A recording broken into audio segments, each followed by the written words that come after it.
Good morning, scholars. School of Tomorrow, heuristics for teachers. We cover a lot in this channel. It mostly gets anchored by, I would say, American Transcendentalism. At this point, let me go to my activity log. This is something, if you don't use Facebook, you may not be aware, or even if you do, of all the bells and whistles. So, some of what I'm going to do here is talk you through how I use Facebook. And I'm going to scroll back here through my activity log, and I'm looking for recent posts to a group on Transcendentalists, which, here we go, I have mentioned very recently in this channel a few times. Now, Megan Marshall, who's just written a book on a biography of Margaret Fuller, and Holly Jackson, another professor of literature, are having a discussion here as anchored by the Thoreau Farm, about American Transcendentalists and so forth. And I chime in as usual saying, since we're talking about Margaret Fuller, I have to say that I would have tossed, if I had been there in the Q&A, I guess I would have said, well, what would I have said? Because I don't really expect these professors to be expert on something so recent as Buckminster Fuller, right? Their specialty is early 1800s, Emerson, and so on. It's not even antebellum yet. We're not even pre-Civil War in a way. We're definitely worried about slavery, and abolitionism is a thing for sure. That goes way back, right? Quakers. So I'm saying I would have tossed out my usual. Margaret Fuller's grandnephew Buckminster is often labeled a utopian, and if you read his No More Secondhand God, I think you'll agree he's a transcendentalist.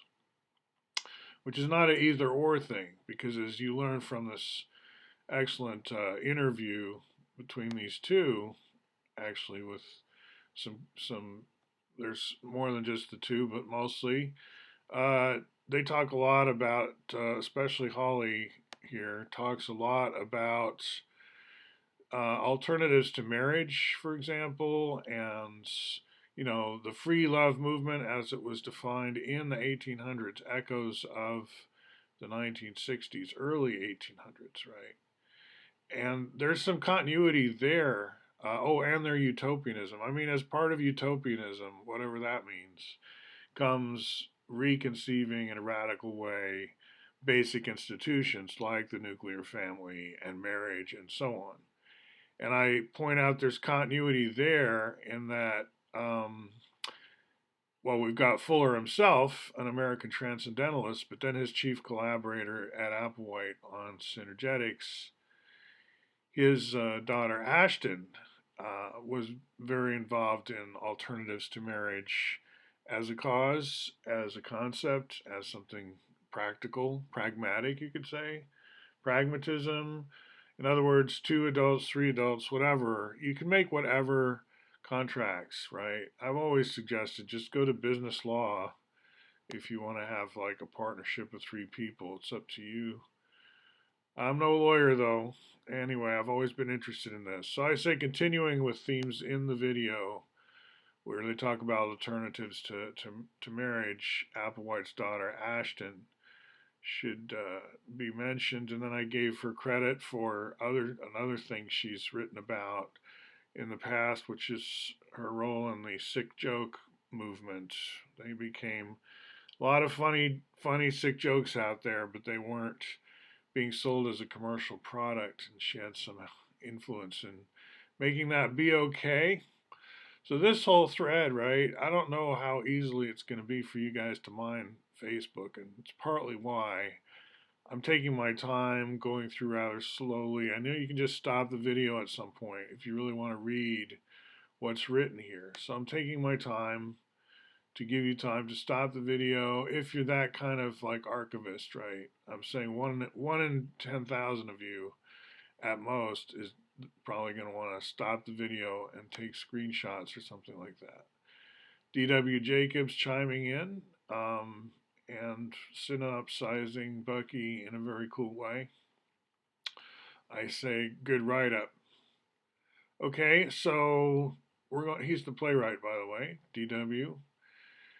I've seen him um, here in Portland. That's the context. His play opened here, I think it was 2006, and he's been by since then, more recently. All right, so let's go to YouTube and YouTube history.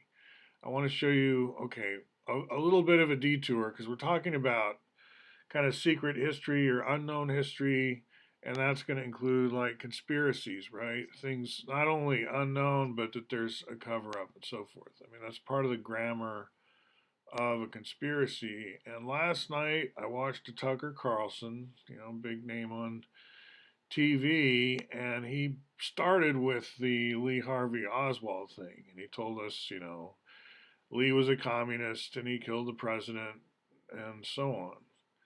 It was kind of, I guess that's the plain vanilla version that people believe. Anyway, I've allowed myself to study that particular conspiracy theories or set of them.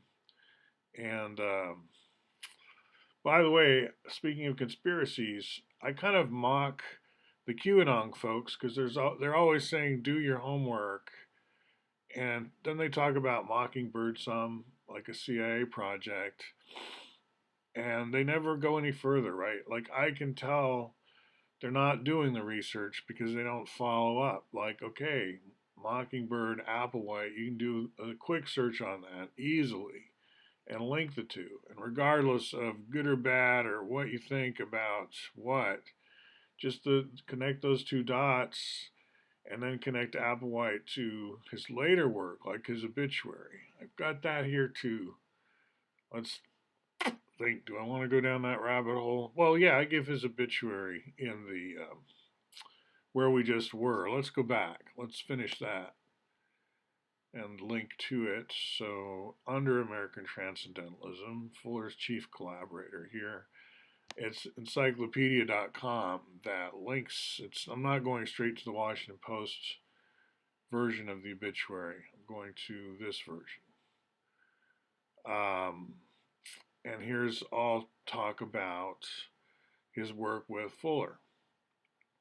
So I'm going to talk about the JFK conspiracy briefly, an angle on that, and then I'm going to finish up talking about an excellent YouTube series recently brought to my attention by Dr. Dave DiNucci, formerly of NASA, parallel computing expert, and drinking buddy at the Crowbar when it was open, so forth. A wanderer, another wanderer. Wanderer is a real thing here, kind of like saunterer in those old days in the Thoreau times, maybe.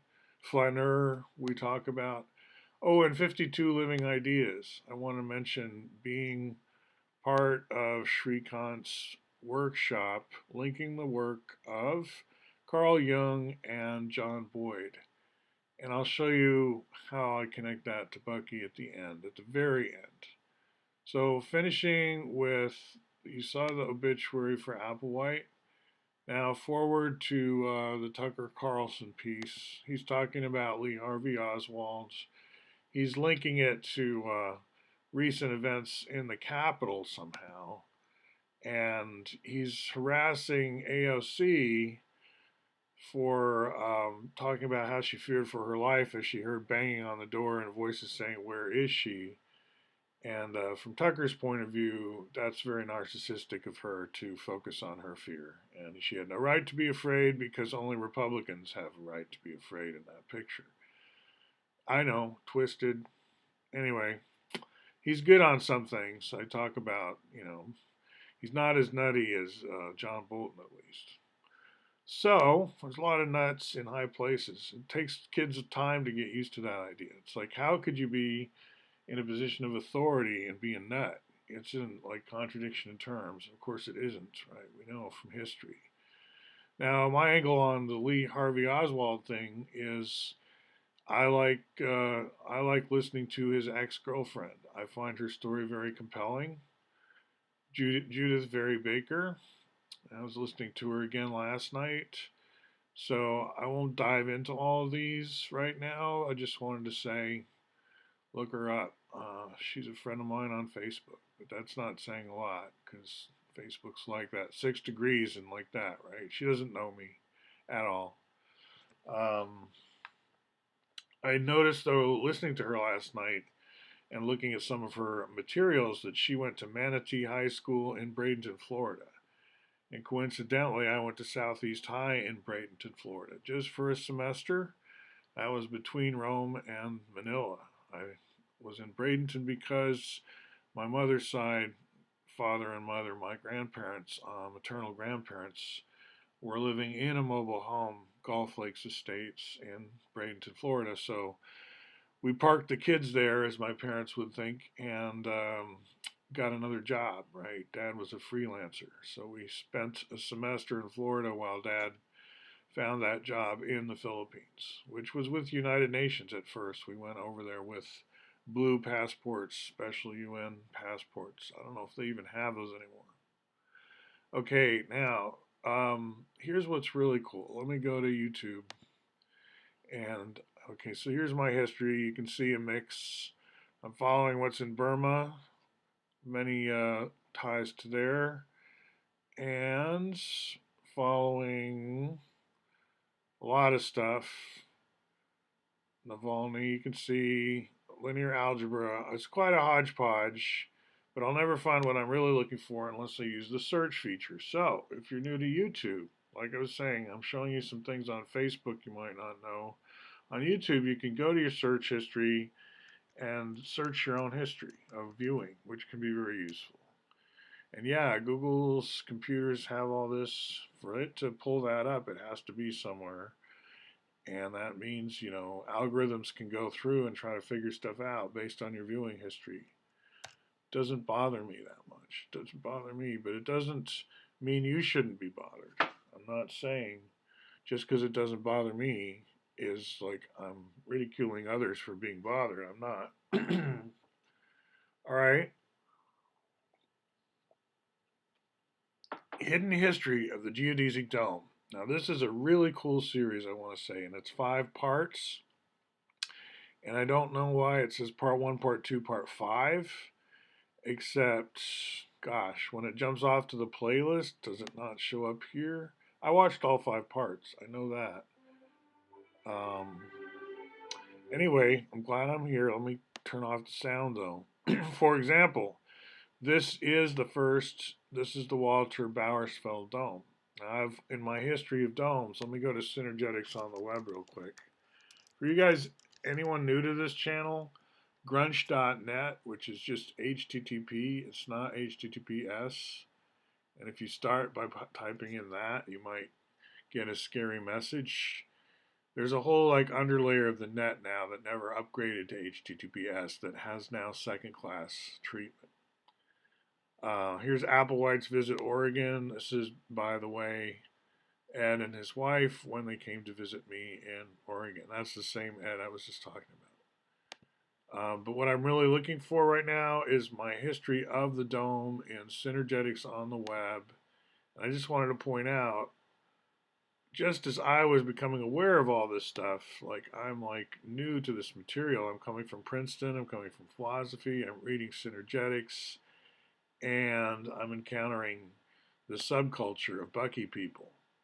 And I'm discovering the controversies. And what this zip tie series, Secret History of the Dome, brings up is a lot of those controversies that I was becoming aware of. Now here, I've always had Walter Bowersfeld in the very first sentence, right, of my History of the Dome, and I talk about the planetarium in Germany, but never have I really seen a picture of it. And you get to see it in this movie. This is just a wonderful compendium of imagery and research, and really a lot of hard work has gone into this. John Hurt.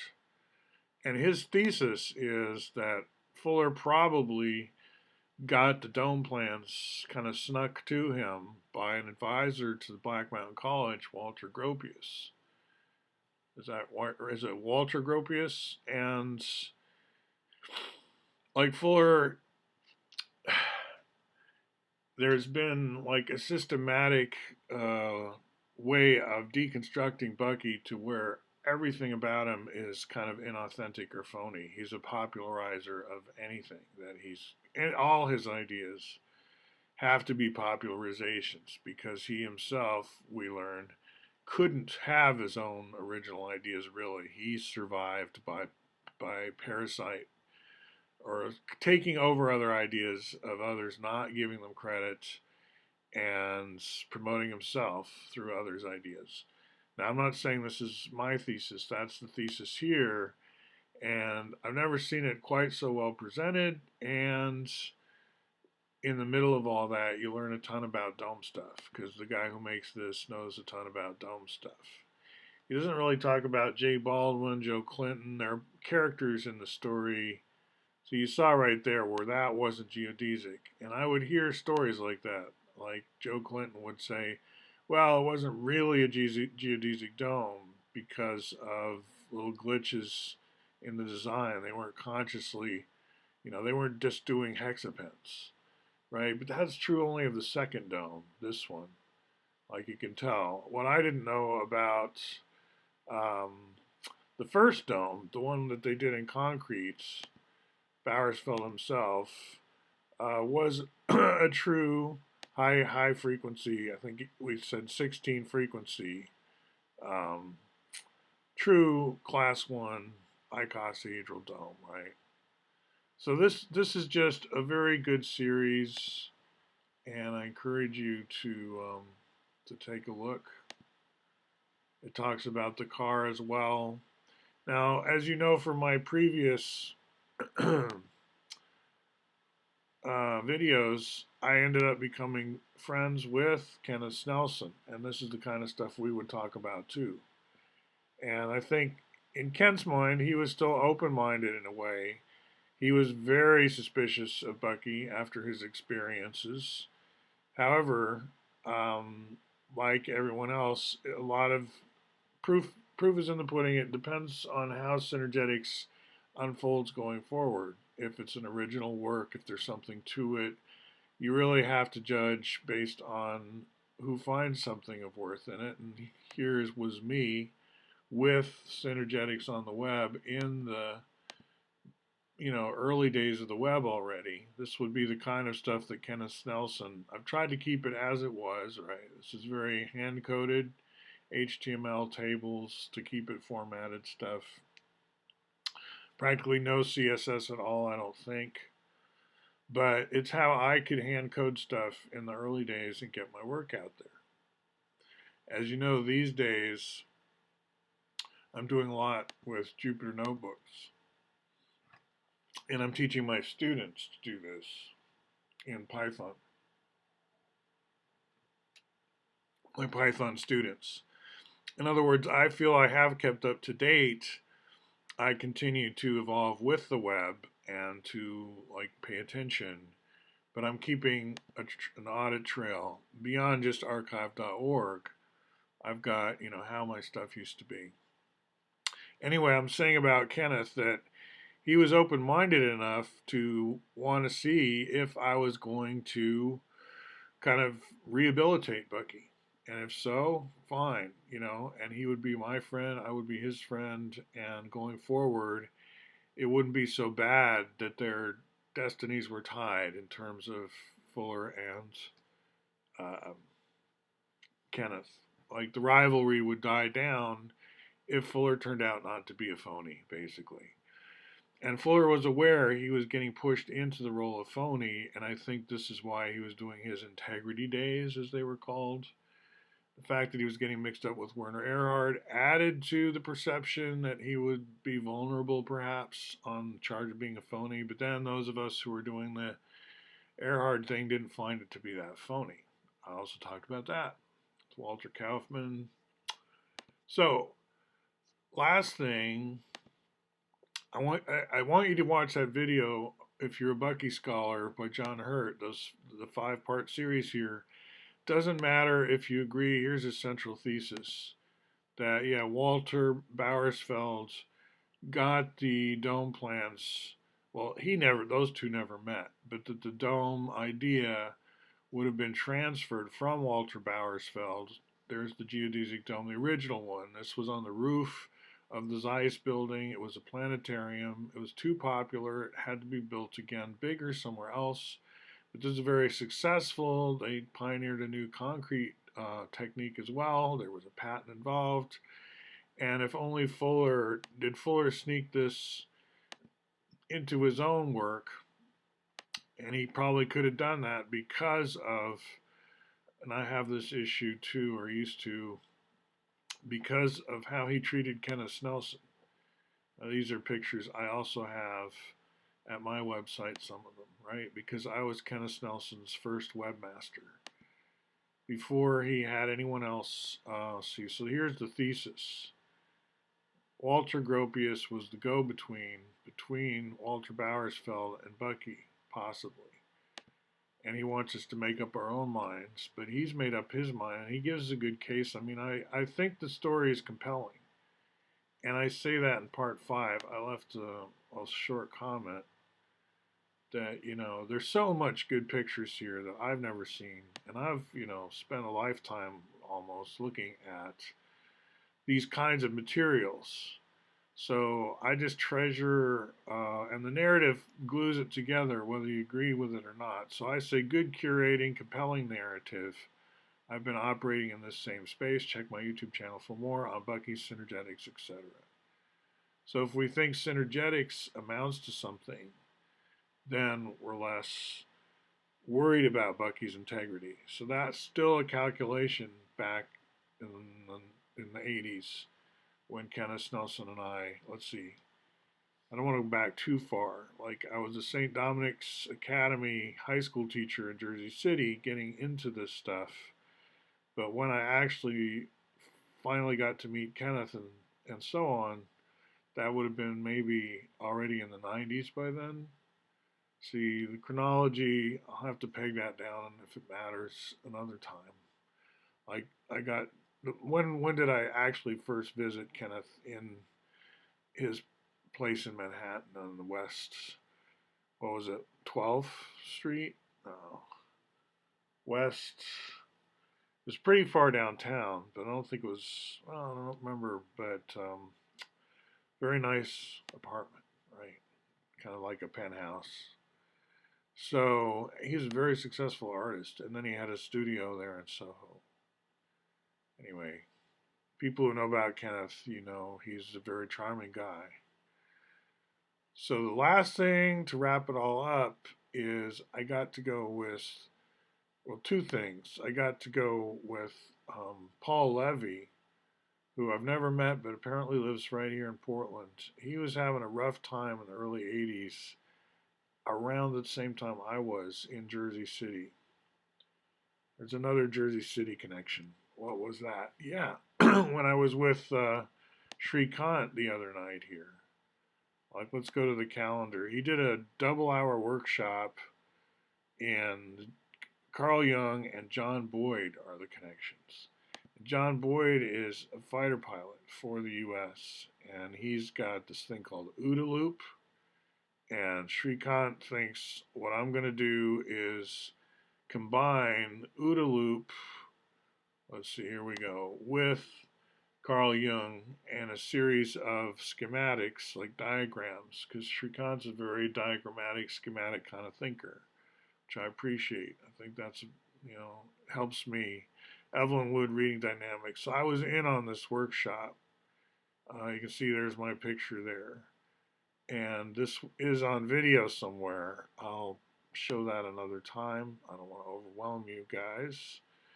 But it's a fighter pilot and his thoughts about training your mind, or your reflexes, you could say.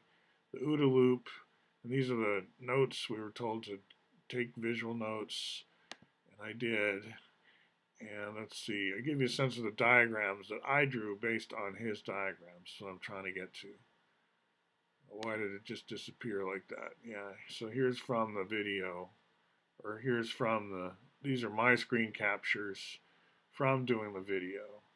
And this would be like my drawings based on his, right? Because we were supposed to do that.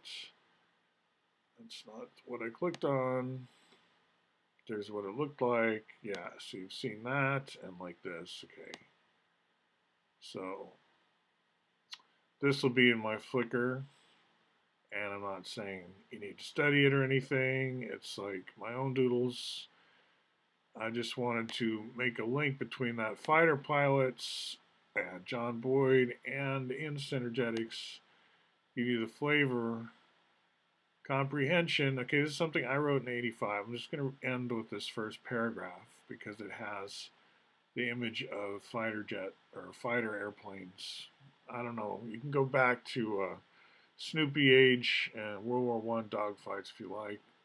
I wrote this in like '85, and I finally transcribed it to Medium in December of the last year, 2020. Comprehension is frustrated by our misconditioned seeking for the instatic synopsis viewpoint, or call it the search for instant universe, which, once conceived, could be some desktop model like an astrolab. That is it. Instead, comprehension comes with patient application of operational terms associated with very generalized assortments of desktop items, polyhedrons, marbles, models constructed from paper, wood, and thread. Mind brings light to the workspace. But first, brain must get out of the way by placing itself in a subordinate position. This happens out of acceptance and recognition of the importance of non-simultaneity of universe events, meaning the discrete quantum special case experiences with desktop items needed to interassociate to create comprehensible models of great metaphysical integrity occur out of order and wildly scattered in linear duration. Mind orders the sown and harvested packages thick with demonstrations of principles. For example, Synergetics 522 develops our conception of the deliberately non-straight line. Recall the World War II airplane dogfight. Recall the setting sun. So the setting sun, that would be a reference to Japan, you could say. I mean, it's a rising sun, but they look similar, and this was at a nadir for Japan when we're talking about World War II and stuff. Lots has happened since there. Interesting writing by me in the 1985 timeline, and I'm scrolling through it here, but just it's on Medium around December. There, it's '84 is when I first wrote it. I should maybe update that, but okay, so that covers it. That was a lot. American Transcendentalism, and then I kind of did a wandering, kind of connect the dots with Applewhite. Like I say, I mock the QAnons for never discovering Applewhite. He's right there in their face, right? It's like if you want to know the real hidden history, you don't have to dig that much. And on that note, check out Oswald's girlfriend. Okay? Interesting stuff. Seems like she's got her ducks in a row in terms of authenticating her relationships. But I leave it to others to make comments on that, and I'll talk to you next time. Lots been happening, eh? Talk to you later.